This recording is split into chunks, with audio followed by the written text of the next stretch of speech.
राम राम जी। आपको सावन की ढेर सारी शुभकामनाएं। सावन क्या है? क्या भोलेनाथ का पूजन करना असली सावन है, या फिर सोमवार का व्रत रखना असली सावन है, या मैं कहूँ दान पुण्य करना असली सावन है? जी नहीं, ये असली सावन नहीं, ये सिर्फ सावन है। असली सावन तो तब बनेगा जब हम अपनी ओर से कोशिश करेंगे इस सावन को और अच्छा बनाने की। वो हम कैसे कर सकते हैं? आज कुछ हुआ ऐसा जो मैं आप लोगों से डिस्कस करना चाहती हूँ, जो कि मुझे बहुत बहुत बुरा लगा। तो आई थॉट कि आप लोगों से डिस्कस करूँ। आज सुबह जब मैं सुबह मंदिर गई और वहाँ पे शिव मंदिर गई और वहाँ पे बहुत ज़्यादा रश था, बहुत सारे लोग श्रद्धालु आए हुए थे अपना अपना दान पुण्य करने के लिए और है ना पूजा पाठ करने के लिए, कि सडनली वहाँ पे रश बहुत ज़्यादा बढ़ गया और मैंने देखा कि 4-5 लेडीज़ पूरे शिवालय को घेर के अपना खड़ी हुई थी और वो लगी हुई थी अपना सब करने के लिए, कभी जल चढ़ाया, कभी कुछ किया, अपनी तरफ से पूजन कर रही थी।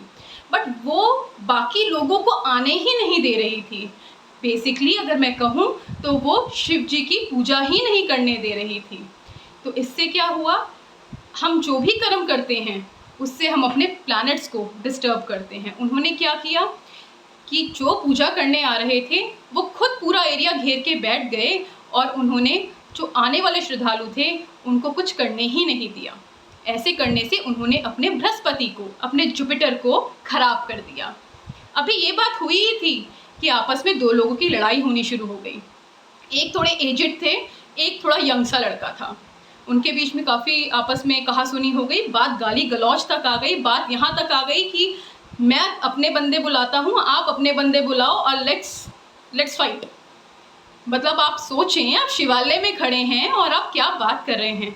क्या हम पूजा करने इसीलिए जाते हैं? क्या हमें किसी जगह का, किसी स्थान का हमें कुछ है ही नहीं कि हम कहाँ खड़े हुए हैं? हम उस भोले से मिलने के लिए आए हैं और आप वहीं पर शुरू हो गए। अच्छा, अगर आप बाहर जाके लड़ेंगे तो क्या भोले देखेंगे नहीं?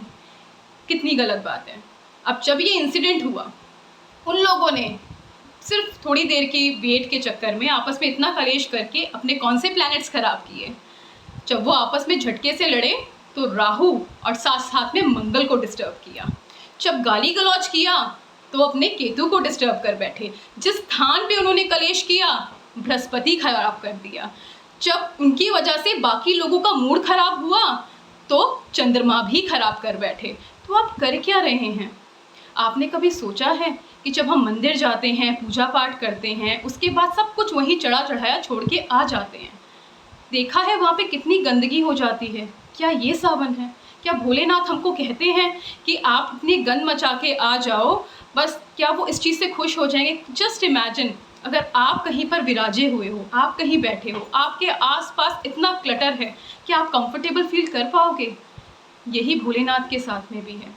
हमारी क्या औकात है कि हम उन्हें कुछ दे सकते हैं? उन्होंने ही हमें दिया है, वही तो हम उन्हें चढ़ा रहे हैं और उसके अंदर हम समझ रहे हैं हम पता नहीं क्या कर रहे हैं।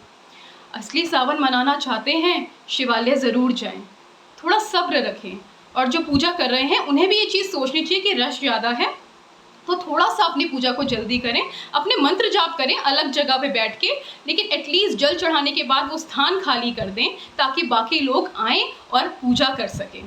इसके अलावा आप लोगों ने इस चीज़ का भी ध्यान रखना है कि जब सावन आता है तो बहुत सारे, इस मौसम के अंदर आप देख रहे होंगे बहुत सारे लोगों को कोल्ड कफ वायरल हो रहा है और कुछ लोग ऐसे हैं जो शायद दवाइयाँ भी अफोर्ड नहीं कर सकते।